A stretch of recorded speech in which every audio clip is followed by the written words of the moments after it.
Tea with GaryVee.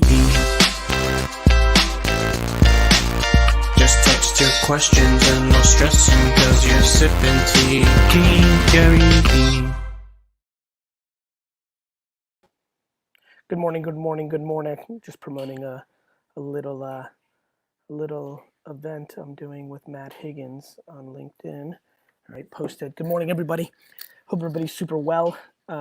Really appreciate you being here with us this morning. Let's get right into it. Today's only an hour, unfortunately, because I have some business to attend. So let's get right into the show. Obviously, like always, take a screenshot, share it on Twitter, share it on Facebook. Good morning, Tahir, Shane, Nana. What's good? Tyler. Hi, Maria and Danielle. Good morning, Gary. How are you? Good morning, guys. What's So, cooking? my name is Maria Legarda, and I'm an actress and a content creator. And I'm Danielle Legarda. I'm a singer and a content creator. So we're here today because a big part of our brand is together, as well as we have our own separate brands, since I'm an actress and she's a singer.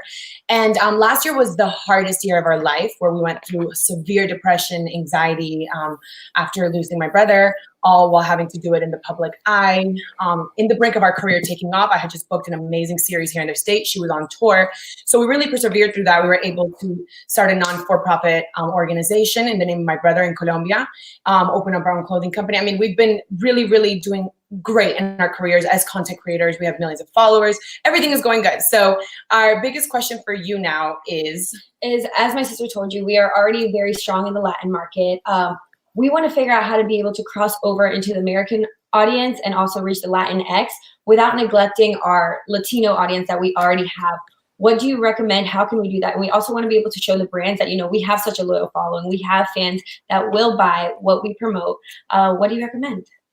So what's great, first of all, I'm sorry about the passing of your brother. I'm sure that was ridiculously difficult, and congratulations on everything.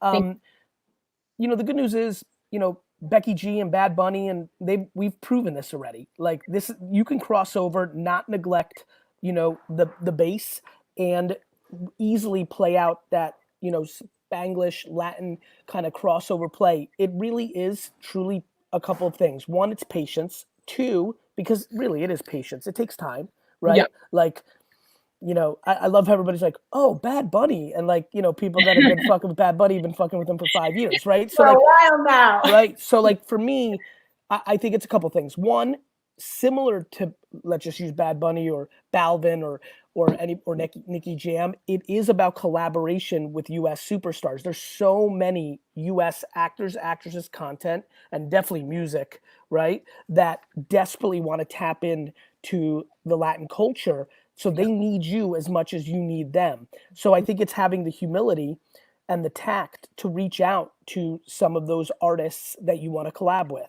right? Okay. Whether it's skits on IGTV or YouTube with a famous actor or actress, or whether it's obviously a song and a collaboration. I genuinely believe that at the level that you're playing at, it is collaboration crossover. The brands will come. The brands thing, let me tell you exactly how it happens. We put Becky G in our Super Bowl spot this year for Sabra, right? Like, once you do that, then everybody's considering you all the time. It's just one moment in time. And so I wouldn't pander as much to the brand play. I would pander much more to the artists that can help you cross over. And I would do a ton of collaborations, YouTube stars, TikTok stars, and obviously actual actors and actresses in your field that have more of an American audience. Yeah. Do you recommend, for example, like in TikTok, right? My American audience is second heaviest after my Colombian audience. Do you recommend that we start in our TikTok and our Instagram also dropping like just English content ourselves? Because that's a really big part of us. I mean, we were raised. Of course. But we don't want to. I feel like when we do it, our Latin audience is like, no, we want English. Of course. So no different, that's the most extreme language, and I see it every day. And my answer, whether it's someone in Asia or someone in Colombia or somewhere anywhere else, is post one more time a day. Okay. Like literally making a video right now and being like, guys, we're ambitious girls and we're going there. So here's what we're about to do. We're going to post more often, and sometimes it's in Spanish, and sometimes it's in English, and sometimes it's going to be in Spanglish, the way we actually talk. I'm Russian. I'm with my parents right now. We start the sentence in Russian, and we end it in English, right? So I think you post more So, and you make the announcement that you're going to post more so that everybody doesn't feel like they're missing out on anything. Also, I would 100%, when you do English content, pay somebody, it's not expensive, to transcribe it and caption it in Spanish. Okay. So just, yeah, because we put subtitles on everything right now. Great. Recently started doing it in order to Great. get more in American. Yeah, we do it, and we'll do it in Spanish and we'll do them in English, but we're just trying to figure out how we can target more our culture of the Latinx and really just go there with the English community without making our, people feel neglected. You've got this, transcribing, captioning, collaborations, and more content, you're set. The whole audience is asking for your social handles. So what's your TikTok and Instagrams? Yes. Mine, I am Miss Legarda on everything. And I am Daniela Legarda. Spell Legarda, just so everyone can find you. Legarda. Good luck, ladies. Thanks for being on. Thank you so much, Gary. Have a good one. Ooh, this tea is good this morning. Collabo is the key. Lloyd Barkley, thank you so much for joining us. Kaz Eck, what is good? What about Aussies? What number do we need to text? Kaz, we're going to start taking people from the Twitter is where we're going to start pulling international people from for Tea with GaryVee. So if you have a question, please go to Twitter and hashtag it Tea with GaryVee. Jay, how are you? Great morning, Gary. It's great to see you again. Healthy energy here from Summit, New Jersey. It's great to see you. I have been a big fan and follower of yours since I first saw one of your billboards on Drop from Six. Hey Jay, your audio's a hair muffled. Any way to fix that, you think? Let me see here. Okay. Click it down a little bit. Is that better? It is a hair better. Keep going. Okay. So I'm a 62-year young entrepreneur. And one of the things that has been amazing. So I do have a question for you. Yep. Story to it is for the past year, thanks to Claude inviting me to come into VaynerMedia and then working with Danny and all of your peeps over there. For the past year, I've been embedded in VaynerMedia, working with everybody on their well-being. This little machine over here, this body composition machine. The reason why I reached out to you is because when I started watching your videos about what you were doing with Mike and Jordan, and I saw what you're doing in transforming your well-being, I was like, yep. I'm curious to see what you guys are doing over there. So twice a month, I'm at VaynerMedia. I've now had the opportunity to be with over 500 of your peeps, and really not just what's been interesting has not been just talking to them about the body composition, but in those conversations, we're finding out kind of like where their thoughts are, what they want to do, where they have challenges.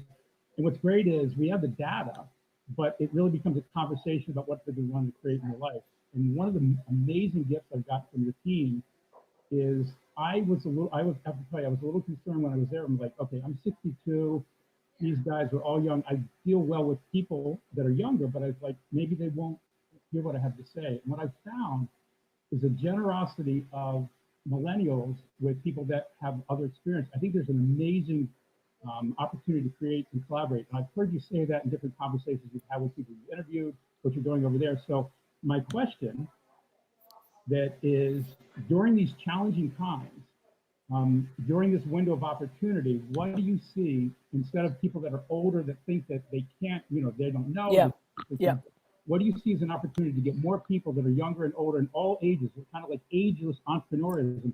How do you see that being something that can really be a catalyst for change and creating opportunities in these challenges? Yeah, I appreciate it. And I think obviously you followed closely and you've been under the roof of our culture in the office. And so I believe the generosity that you're feeling is that my organization knows that if we're going to be woke and we're going to be so amazing, this is not just being open to other people's, races, sexual orientations, lifestyle choices.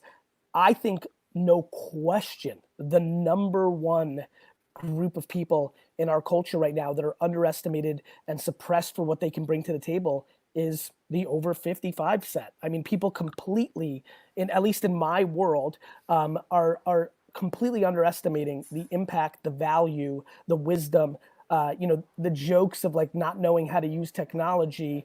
I laugh listening, my organization's quite liberal and very loving. And I love that. I love the warmth that comes into our organization. But the one place they don't see it is they wildly underestimate 48, 57, 63, 71, 82, 84.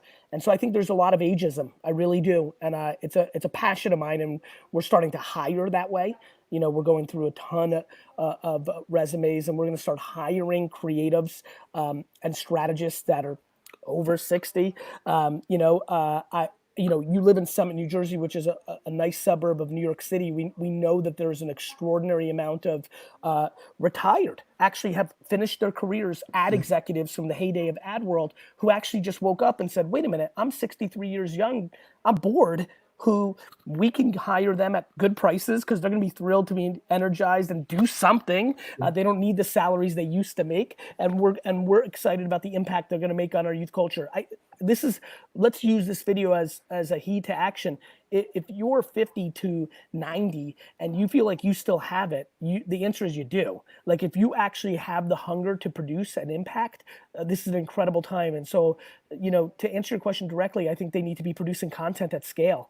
Videos on LinkedIn and YouTube about things that are forever true, Jay.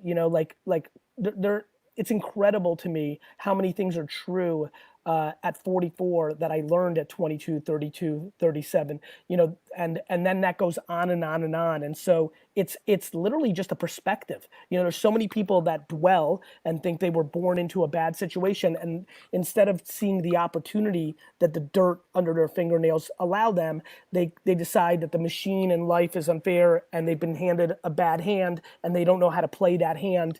And the reason poker is such a game that I think attracts people to it, besides the math, is it's a game of life. You can get, a 7, a 9 offsuit and navigate a victory. And we see that in the world all the time. And that's kind of how I see ageism right now. I don't get, I know this about you, Jay. I see you navigating through social. I know the impact you've had in the office. Like, you live another 40 fucking years. Like, what are we doing here? I don't understand that people don't understand they're at halftime. They think it's over, and I'm blown away by that. And I want them to start realizing that they've got decades left. And B, I want the 15, 25, 35, and 45-year-olds that are watching here to realize how much value they can extract from the individuals.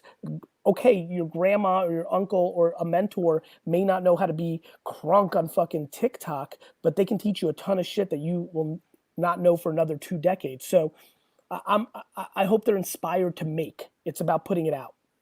The big thing I talk to people, because I get a chance to navigate and help them in their well-being and even business ideas. It's interesting I've watched every one of these episodes, and what was interesting was, and it's funny because the other day when you did the thing with Chris Barr of Bar 9, I got so inspired because I've been speaking around the country ever since Biggest Loser.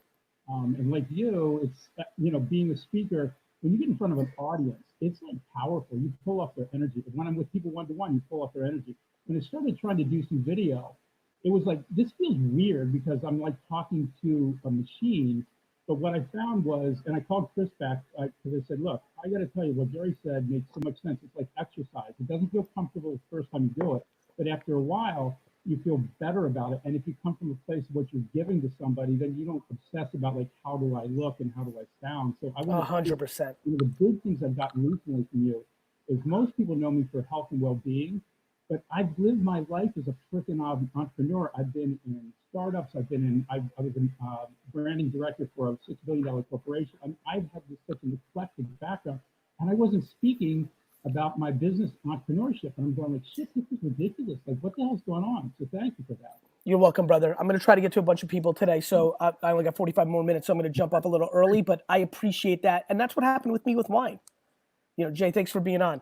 Everybody, that's what happened with what Jay just said is what happened with me with wine. Like, I was like, wait a minute, I want to talk about entrepreneurship and business. That's what I've actually been my whole life. I've been an entrepreneur, hustler, grinder, flipper, businessman long before I was a wine guy. And even though that's what I was first known for, you can always make that transition. So if you're watching right now and you want to be known for what you actually are versus what, and by the way, I see this a lot with attractive people, both guys and girls, like they're known for being attractive and they blew up on Instagram, but meanwhile, they've got so many skills and so many other things. Start making content about what you want to be known for, not what the audience is giving you likes for.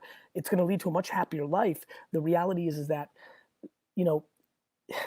it's it's not fun to be in the ecosystem of just living for the like. And so I just really, really hope people understand that. And yes, you will get far less likes. You know, when you're showing your huge guns, you're going to get 40,000 likes. And when you're talking about architecture, you may get 4,000. When you're showing like a lot of skin and looking sexy as fuck and popping, you know, like you're going to get a lot of likes. And when you start talking about flowers, you may not. But the reality is you have to speak what you're passionate about. It's the only way to get to happiness. And there's a lot of people unhappy right now because they're caught for what they were known for and what they popped off for, and now they're stuck living for the likes. Let's keep it going.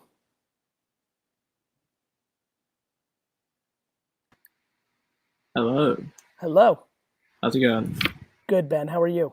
I'm good, thank you. My question is, I'm a graphic designer and I'm really hard on myself in terms of I don't like what I create.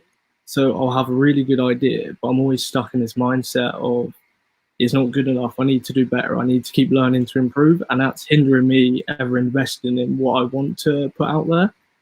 So I just want to know, how do I get out of that kind of mindset? By realizing that that means that you're insecure to other people's feedback, or you grew up in an environment that, you know, put you into a mindset, whether that was parenting, natural DNA, or the neighborhood you grew up in and the people you surrounded yourself with.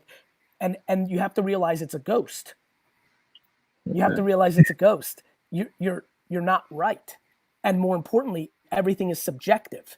Everything is subjective. There is no right when it comes to art. The reason I'm so fluid with what I put out is some people think it's the greatest and people think it's dog shit. Some people think I'm repeating myself over and over. I think other people think that I'm so convicted in my truth that it's inspirational. My man, listen to me. The reality is get out of your own fucking head. Know that it's a ghost. It's a ghost. It's not true. It's complete insecurity. It's complete insecurity. And the way you get out of it is practice. Okay. You know, you've got to find a way to just hit enter and walk away, you know, or to just ship it. Like it's a fucking ghost. It's not real. It's not. I promise you. A case of, if I want to put something, like if I create something, I want to get a physical version of it. Is it just a case of just do it? Don't think about. Just do it. And are you looking to sell that physical version or looking to put in your house? Well, a bit of both, really, because that's what good news. Let me teach. Good. I'm sorry. I apologize. I kind of like have the insecurity of I want to buy something for myself. So like an art print, for example, but I'm like, it's not good enough. Why should I buy it? You know, it's interesting. What I think is, you know, for yourself, you get to just decide. You're the judge and the jury. But for the world, do not judge for them. You know, you don't get to judge for them. That's the reality. It's funny. I've been working with my best friend on this thing, Wine Text, that I'm sure you've been hearing me promote for my dad. You know, yesterday we went through 500 different wines to buy. You know, and I watch Brandon, and he overthinks things, and I'm like, Brandon, we don't get to decide if this wine is great or not great. It's the consumer, you know? And the reality is, like, for example, today is going to be a Pinot Noir. It's a $52 Pinot Noir that we're going to sell for like under 25 bucks. That's a good time. Dustin, put up the wine text. It's a perfect example though. But it was a good discussion, and it maps to yours. I'm like, Brandon, you know, I like this Pinot Noir style. You don't like this Pinot Noir style. Rick does, Jen does, Steven doesn't. It's everyone has their own palate. Yeah. And you need to realize that, Ben, that it's, you know, that there's audacity in you thinking it's wrong or right. You need the humility to realize they get to decide, not us. Yeah, so it is just a matter of whatever I do really has to be good enough for me. It's just subjective whoever I put it out to. Correct. Somebody's going to always love it and somebody's going to always hate it. This is coming down to you leaning into two core things: humility and self-confidence. Every day, humility, self-confidence. Humility, you should make a fucking piece of art right now named humility and self-confidence and pin that shit on your fucking wall and look at it every time and see this fucking face and then just make and post. I'll put your face next to it and then that'll be my daily inspiration. Good. And I'll buy it. I love you, buddy. Take care. Cheers. Cheers. Good kid. I like that, dude. I'm always going to be yelling. I love somebody stop yelling at me, Gary. I got good news for you. I'm going to be yelling to the fucking end of earth. That is what I'm going to be doing, because that yelling is coming from the sweetest, kindest, caringest place you could ever imagine. It might come out Jersey. It might come out alpha. It may come out like a competitive fucker like I am, but I promise you, where this shit comes from, where this fucking seed comes from, is the fucking sweetest, kindest, most empathetic, caring, sympathetic fucking energy you'll ever taste. Let's keep it going. Hey Gary, good morning. Good morning, Crystal. So I own a sewing company in Nashville. It's been growing for the last, I'm just going to jump right into it. It's been growing for the last like 4.5 years or so. I've bootstrapped from the beginning. I've like taken up as little space as possible. And now finally like signed a lease on March 1st for a huge space. Need every bit of it when it's busy. My sewing company caters to entertainment. All of my, exactly. So then on March 3rd, we had a tornado like blow right by my window, miss my business, knock out like all kinds of other businesses, homes and everything, like F4 tornado bad. So for a week and a half, everything was really shuttered. And then we jumped straight into COVID quarantine. So all of my contracts canceled, needing any kind of sewing for the next like 6 months. I think festival season picks up June, July, August, somewhere around there. So like 2 weeks ago, week and a half ago, I sent you an email and I said, all right, I'm going to do exactly what you say to do. And I'm going to go full out. And I had already started, like, I built a website that had nothing to do with my Nashville-based business. I just built like myname.com, all of the things that I love. And I'm going to document and chronicle like every step of what I'm going through and learning, like in terms of sustainable fashion, in terms of entrepreneurship, in terms of like taming my Mustang horse, all of these little things, right? I love. 2 days later, the Forbes article comes out saying we need help sewing masks. And I was like, this is going to cost me a lot of money. And if I'm going to go out of business, like I felt it, like I knew that this is what I needed to do. Right. I knew it was right. Yeah, exactly. And I'm like, you know what? And not just, I can already feel your energy, not just as a wonderful human being from altruism, but also having those instincts of an entrepreneur and things of that nature and saying, you know, this is the right thing to do.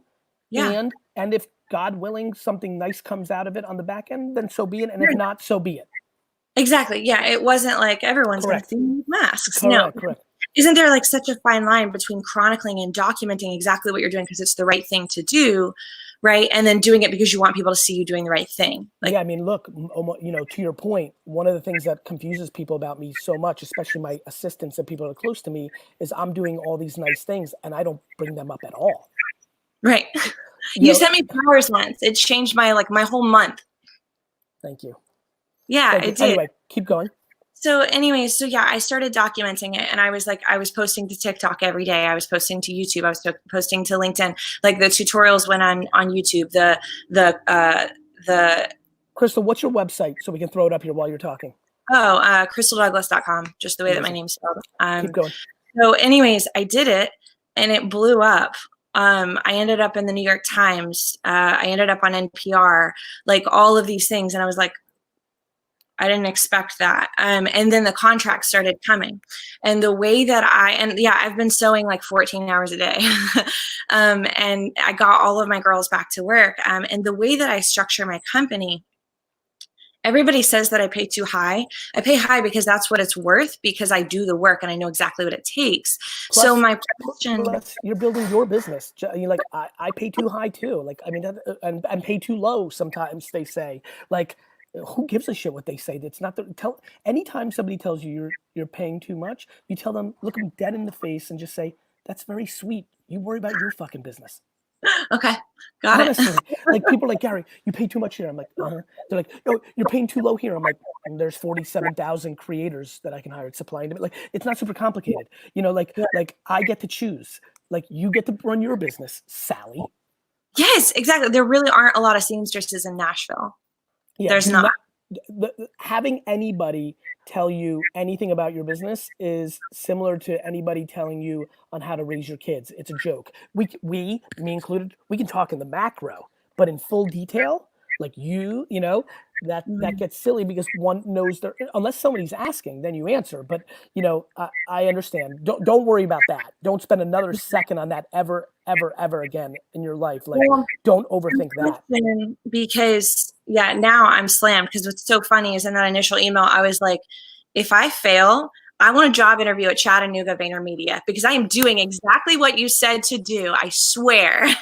If I go down, I'm going down leading the charge. If I get evicted, I want a job interview. That's what I want. And I didn't fail, so you don't have to do that. My question. Crystal, funny thing happens when people actually do what I'm saying, which, oh, by the way, is fucking free advice, and they actually do it for a sustained period of time. Most times they do not fail. Sometimes people don't have enough talent and they're delusional about what they're up to. But if they follow it, it's so tried and true. It's so tried and true. I'm such an old school tried and true. If anybody's watching this and they're scared to actually go full out and play full out, like I am no one on social media and those videos have 120,000 views. You know what I mean? Yeah, I mean, look, it's just so free. It's fucking free. Yeah. Absolutely. It's amazing.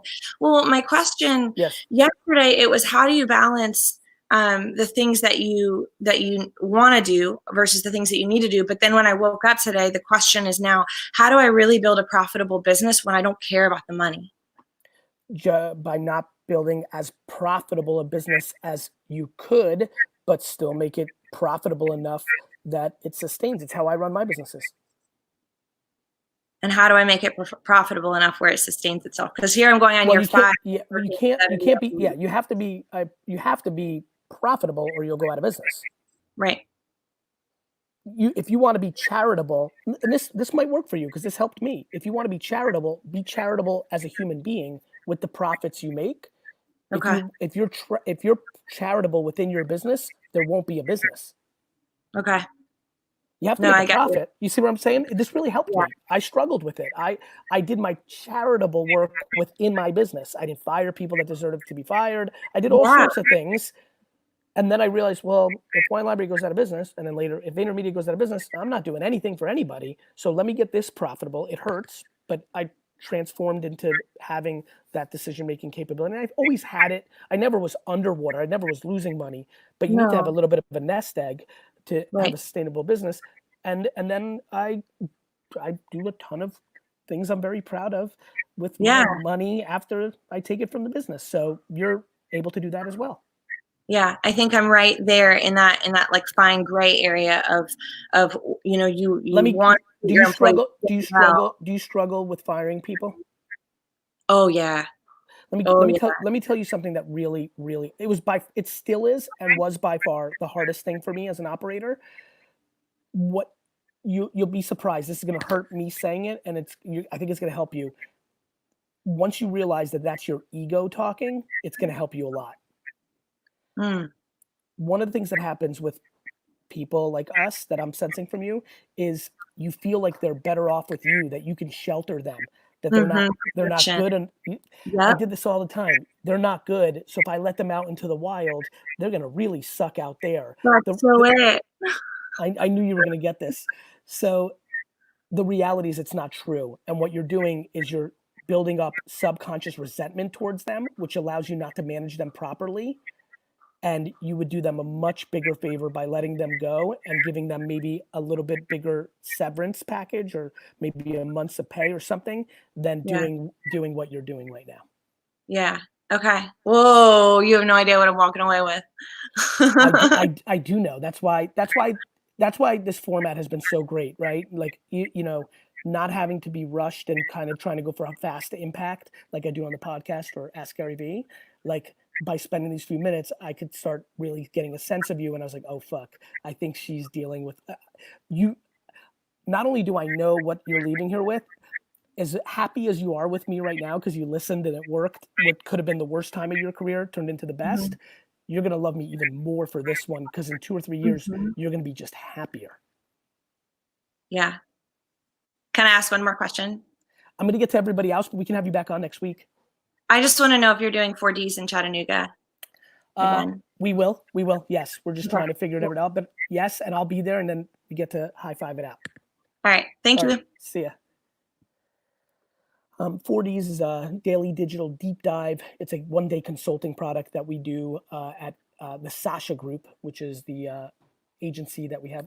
Shout out to the Sasha Group. Let's throw up the Sasha Group's URL here. If you're a small business You should check out the Sasha group. I know people's in the small. It's really interesting. That business is exploding right now. A lot of people backed out because small businesses now all of a sudden can't afford a $50,000 consulting thing or whatever they're doing with Sasha. And on the flip side, a ton of people have gone the other way and have gone heavy there. So if you're an SMB, a mid-sized business, and you're finally ready to do this right, especially if you work with an agency, you should definitely go to Sasha Group and hit us up. Let's keep this going. Joe. Hey, Gary, how you doing? Really well. What's cooking? Glad to hear it. So to kind of jump right in, I took your advice about 9 months ago, and I left a job I had in tech sales making really good money to essentially go back into the golf industry where golf is my passion. Good for you, Joe. And a completely new position. I've done like management and sales my whole life, and I took over all the operations for the company. We're just a small premium accessory company. So my question with that is, so on top of that, I ended up I'm getting mentored by my boss. And how do you keep that perspective of, you know, moving forward, knowing that there is that patience part of it, but also, like I said, there's some days where I'm sitting here at work and I have no idea what I'm doing, just from the standpoint of, you know, you don't know what you don't know. Operations to me is a completely new field in general. Does it feel right? Do you feel intuitively right? Yeah. Well, good. Yeah. I mean, I think it's one of those things where I've always loved like the sales and the management side, like coaching, but the operations, I've really found a passion. Enjoyable. It's like a game. Yeah, I really enjoy it. It's like a game. Yeah. Ops is fun. Like, I'm super pumped about this question because it's an easy one. Like, don't beat yourself up. Yeah. It's really as simple as try and have good intent. And when you make a mistake, own it, be accountable, and try, have good intent, accountability, try. Like, leadership comes with accountability. Yeah, I agree. You know, like just watching business people, just watching the world, like anybody who blames others at the top is losing. Like a CEO blaming somebody else, like, oh, you know, like my general manager fucked it up. You hired the general manager. I agree. Yeah. You know, like, so, you know, like I don't, everything stems from the top. Like football owners, they're like, you know, my general manager, but you hired him. My coach sucks. You hired the general manager that hired the coach. Like, if you're not accountable in operations, that's the only vulnerability you have. Everything else has to be good intent and effort. Yeah. So with that, because I 100% agree on the accountability, that's something I try to really embody because you have to be accountable. I find myself almost, like you said, I find myself beating myself up from the standpoint of like, I've tried taking your advice and the good and negative comments, let them kind of just go through the same, don't really think about it. But I find myself when it's people I really look up to, like my boss, where like I said, he's mentoring me in a lot of ways. When I do something, like, it's not that he doesn't beat me up for it, but it's just like, okay, you did it wrong. I almost take it harder, even though it is like, I'm trying, I know I'm going to like screw up. So is it just essentially just, I don't know, like turning your brain off on that? Did you golf? Yeah. Like, I fuck, man, you're so set up for this. Like, what, did you cry and quit on the 7th hole when you missed a 5-foot putt? No. Okay. What, are you going to cry? Especially, you're so lucky. I was waiting for the shoe to drop that the mentor was not giving the feedback in a way that was palpable. And then you drop that the mentor is dropping the feedback in a very palpable way. Yeah. Which then, it's really funny when a leader goes nice about it, it almost makes you want to rise up even more, right? Yeah. Man, let me promise you something about your mentor based on what I'm hearing. He already knows. Yeah. Like, he knew that you didn't have 15 years of operational experience. Yeah, it's true. He already knew.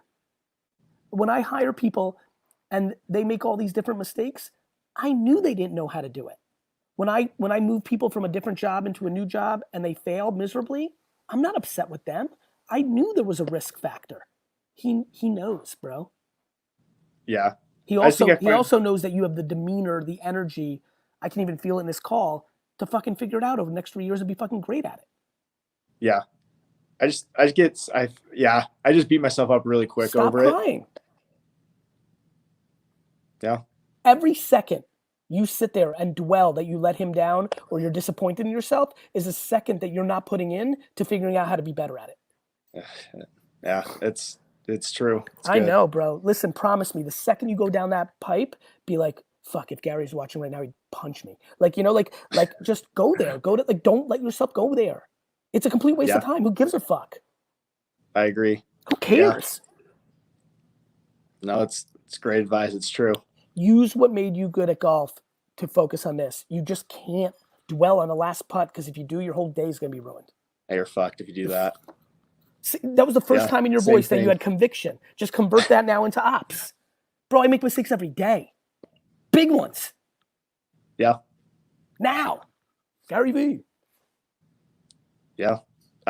It's true. You got this, Joe. You got this. Hey, appreciate the golf it, Gary. thing. The golf thing. Okay. Got it? Because that was Awesome. the first Appreciate time in it. your voice you're like, of course. I'm like, right. Because I'm the business version of that. Like, of course. Got it? Got it. Got it? Got it. Good. Let's do Take it. care, Joe. Thanks, Gary. You got it. Fuck, man, I love this show. 9:37 in the morning. What's good? What's good? What's good? Sharon, great to see you. Irene, LB, Dennis Davis wants that punch. Anthony Rondon. What's good? Jerry Young, thank you so much. Thanks for being here. Cubman Gaddick, thank you so much for being here. Mindy Vasquez. Lyle, what's up, bro? Good morning, my man. How you doing? One of my favorite artists out here. Let's throw up your website right here. People need to buy some of your art today. So it's lylefoxman.com. So check out my artwork. Easy. But actually, good. Hanging in there. Good. But actually, I want to talk about education today. I went back to teaching in public school back in the fall. And we have this big shift now in education where it was structured and rules. And within a matter of 2 to 3 weeks, we had to go from the classroom to online, and the classroom very structured, to now where teachers have to be more creative, and where administrators and everybody are saying to be creative and figure it out. Yep, Daniel, we are live. Okay, so this fucking worked. Wow, this is huge for you. Yeah, and it's huge for, but I think, and this is where it goes into my questions, is where, you know, teachers now have to do this. A lot of teachers aren't comfortable doing that because they've been, for over 100 years, education has been, you know, for the workers. I get it. You know what I fucking think. Go ahead. So how can teachers now, and the ones that are uncomfortable, take leadership and ownership in changing a public education system, especially when we go back? They can't. They can't change the system. They can just be an individually great teacher and play within it. The biggest problem that people understand is like the system change is super macro. It's on a state and national level. Like, plus there's an enormous percentage of people within the teachers unions who don't want it to change. Right. The way they teach it is not within the system, brother. The way you teach it, the way you change it is outside the system. That's why I've always won, Lyle. I don't play within the fucking framework. I play outside the fucking framework. Mm-hmm. So what should teachers be doing now to like? If you have 31 teachers, Kyle, right now, they need to be pumping into the video classrooms the stuff they want, not what they're forced to by the curriculum, because shit's wild, wild west. Right. Yeah, teach it is. Wild west. I know. So teach these kids real shit. Yeah, because some shit they have to fucking memorize that's on their fucking phone that they can regurgitate. Yeah, because I had some of the best one-on-one interactions with my students that I've had since starting back up in the fall. Of course, bro. Because the fucking format of education in the classroom is horseshit. It just is. And then it takes great teachers to break it within that framework. And right now you're outside that framework where you can break it even more. And the first move is a teacher that goes into a classroom and says, fuck this, I'm going to fucking make these kids' lives better, and does what they do, and then kind of just checks the box for the fucking machine. The second move is right now that the whole system's broken, you can do all sorts of shit, and that's where you're seeing some action. The third move, your master question, is very simple. 21 teachers get together and say, fuck this shit, find an entrepreneur and some funding, start a fucking alternative school, and fucking go. Right. You're not fucking doing it within the public school system. Yeah. So what do you think education, should look like? I know you didn't like school, so I think education should be individual. I think we should be reverse engineering every fucking child and figuring them out. And whether it's vocational, entrepreneurial, or proper structured old school system, lawyer, doctor, like human based, not machine based. Exactly. But guess what? That's on parents. Mm-hmm. It's on fucking parents. It's funny that you said that, because a lot of the parents are coming back now, and because it was always like the teacher's fault, and a lot of the parents are going, "Oh, I see what you were talking about." Remember what I just talked about with leadership with the last thing? It's always the parents' fault. Yeah. Just don't teach her in fucking charge. It's your fucking child. Yeah. Because now they're there for 7 hours a day for fucking 2/3 of the year. Get the fuck out of here with that bullshit. That's called lack of accountability by parents. Yeah, you don't like what they're learning at school? Tell them to be like me and be a fucking F student, and then teach them some shit after school. Get the fuck out of here, parents. Get the fuck out of here, parents. Yeah, because now they have to sit there with their child and help Forget them. that horseshit. They're just annoyed by their kids. That's not what they're worried about. What they're worried about is they don't want to be accountable. People don't want to be accountable for shit. Even their children, their businesses, their fucking manager jobs, their salaries. People hate to be accountable. People love to judge others for what they suck at. People don't like to look at the fucking mirror, Lyle. Once they learn how to look at the mirror, they get happy. Mm-hmm. It's hiding. Come on. Thank you, bro. All right, wait, I have one more. My son has one question. Okay, for you. okay. Yeah, Jason. Jason, what's good? Hi. Did you watch WrestleMania? Hell yeah. You? What'd you think of the new format? I like fans. I need fans. But they did a good job. They did the best they can. Jason, what's your favorite football team? My favorite football? Jets. Good boy. Good job, Lyle. Way to save that one. Have a great day, Jason. Give your dad a kiss. You got a good daddy. All right, take care, brother. All right, let's see what's going on. Jesse, what's good? Monica Torres, what's good? Caleb Ganger, what's good? Kenneth, you can be on this service by going to Twitter, asking your question, and using the hashtag #TWithGaryVee, and then somebody from Team GaryVee's Twitter account will reach out to you and find you and get you on the show in the coming weeks. Dave Garcia, what's good? Well, I like that. Nice work, Dustin. Let's keep this going. Hey, Gary. Hey, Laura. How are you? Good. So excited to be on with you. Thank you. So I have like a million questions, so I was trying to compile. So I more or less want to be a writer as my career. I've had a travel blog since 2008. I wrote a book last year. I kind of did everything self-published. I wanted to learn everything. I kind of wanted to learn the ropes of it all. So I love that. It's great, but the sales are not there. I sold like 65 copies, just my own marketing and all that stuff, and my own platform and all that. But I have a second one, and I'm not sure what to do with it because you're worried about the sales. I'm worried about the sales, but I'm also I want to get it out there. I want this to really be my career, and I'm not sure if this is because I get stuck at I've been doing this for 12 years. Maybe this is something. Is this something I should keep going with, or is it look, hey, 12 years is a real at bat. I'm proud of you. Yeah. You persevered and hung in. This is tough to say, but sometimes maybe not. There's a lot of people who want to be a rapper and they're not good enough. There's people that want to be actors and not good enough. There's people that want to be writers and not good enough. Now, I'm Mr. Optimist, but I'm also Mr. Practical. Right. I don't think that has to be a bad thing. Here, let me tell you why. I think the energy of it not working for this period of time actually in a lot of ways sometimes becomes a self-fulfilling prophecy of not letting it happen. I believe that if you go and try to jam on some other stuff that also makes you happy, be creative, sometimes that becomes the unlock. All of a sudden, I can see a scenario where you start fucking starting a flower podcast because ironically you also like flowers. That creativity gets going a little something, but then that triggers the creativity. You start finding yourself 2 years later starting to write a little bit, and then that popped off what you're doing.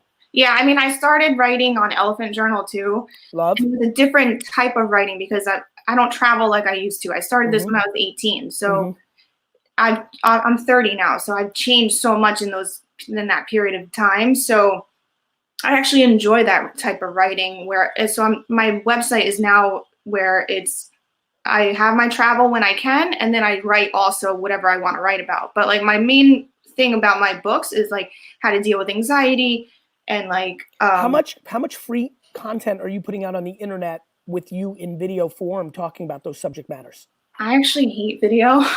Why? I'm just not a video person. Like you're a video person right now. You're doing extremely well. I know, but I hate it. Why?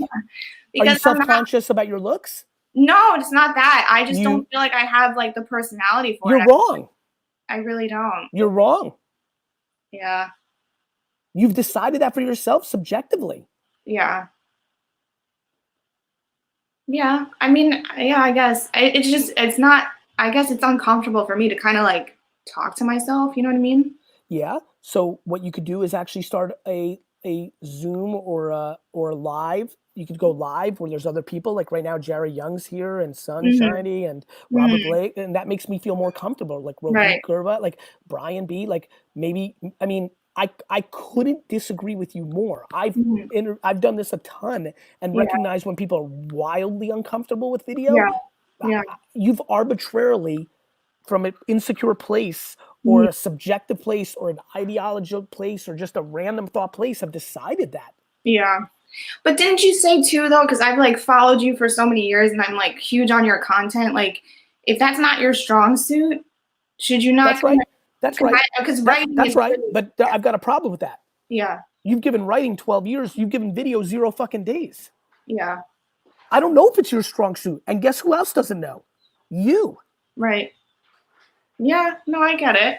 Well, good. Because that's some real shit. Like that's a fun moment. You might be right.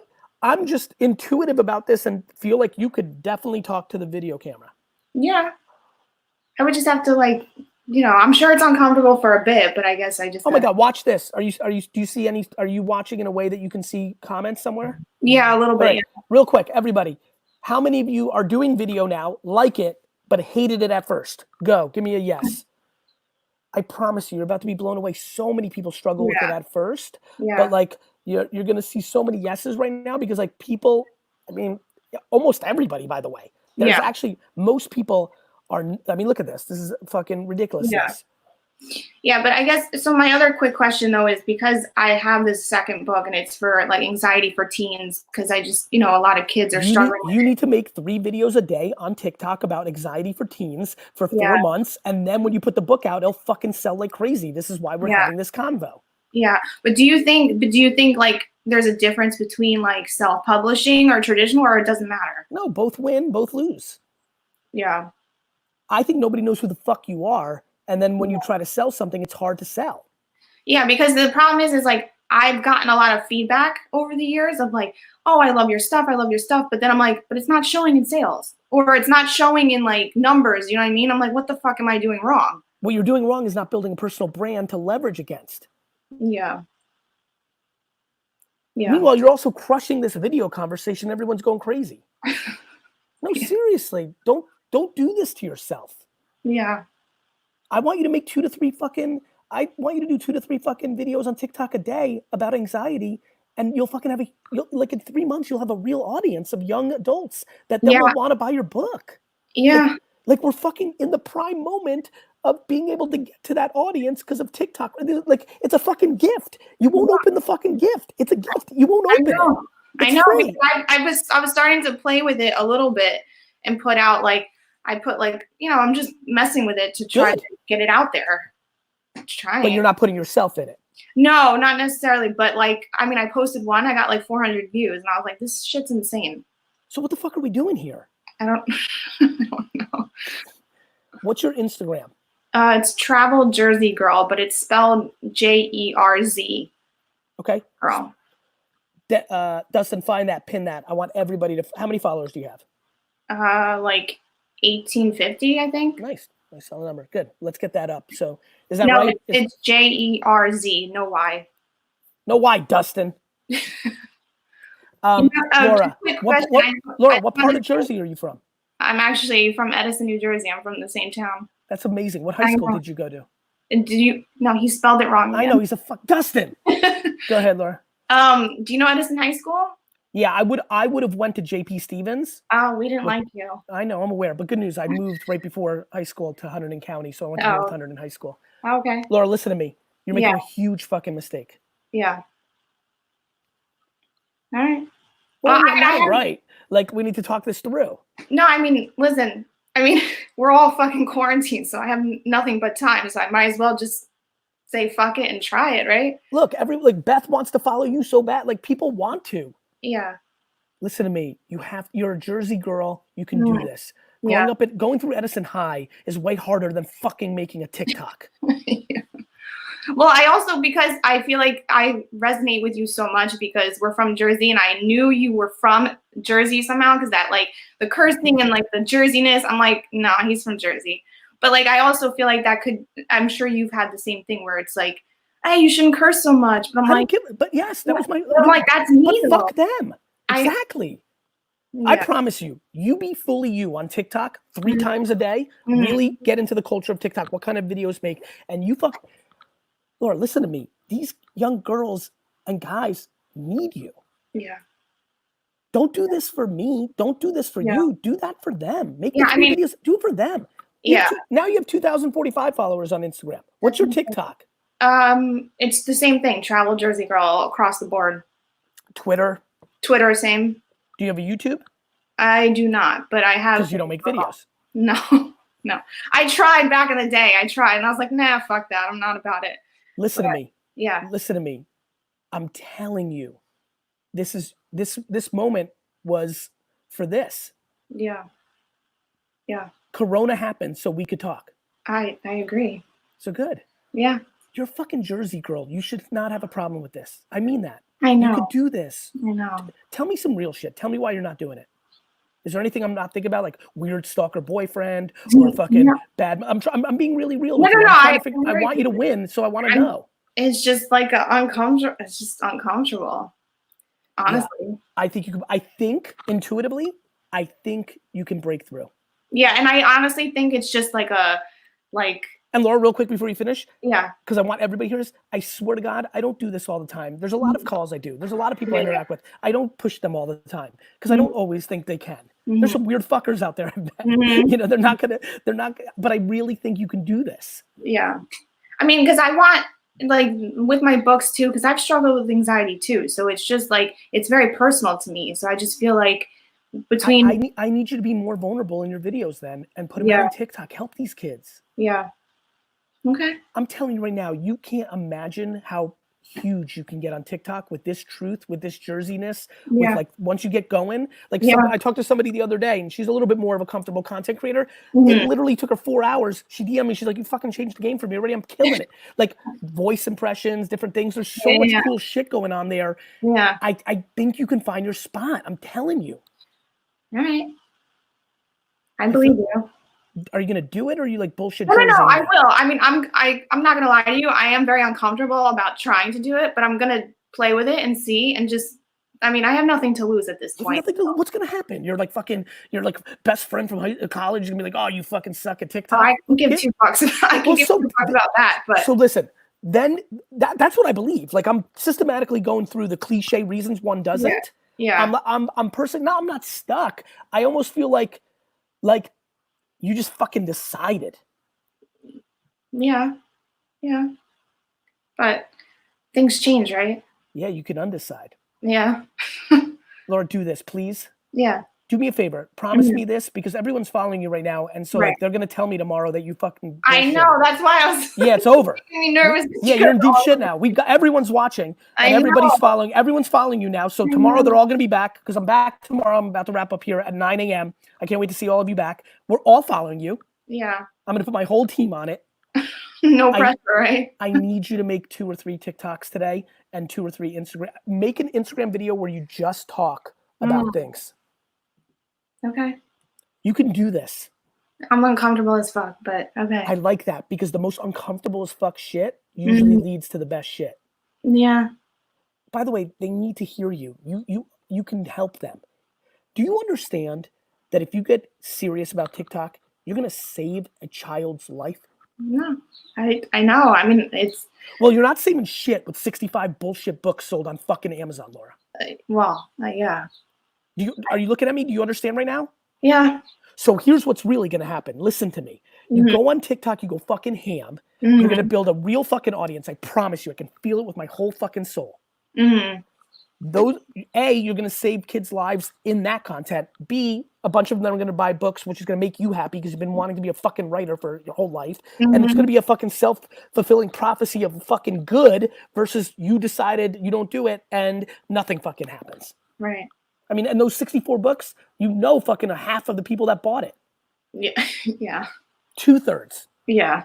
Uncle Lou bought fucking 20 of them. So let's fucking get serious here, Laura. Okay.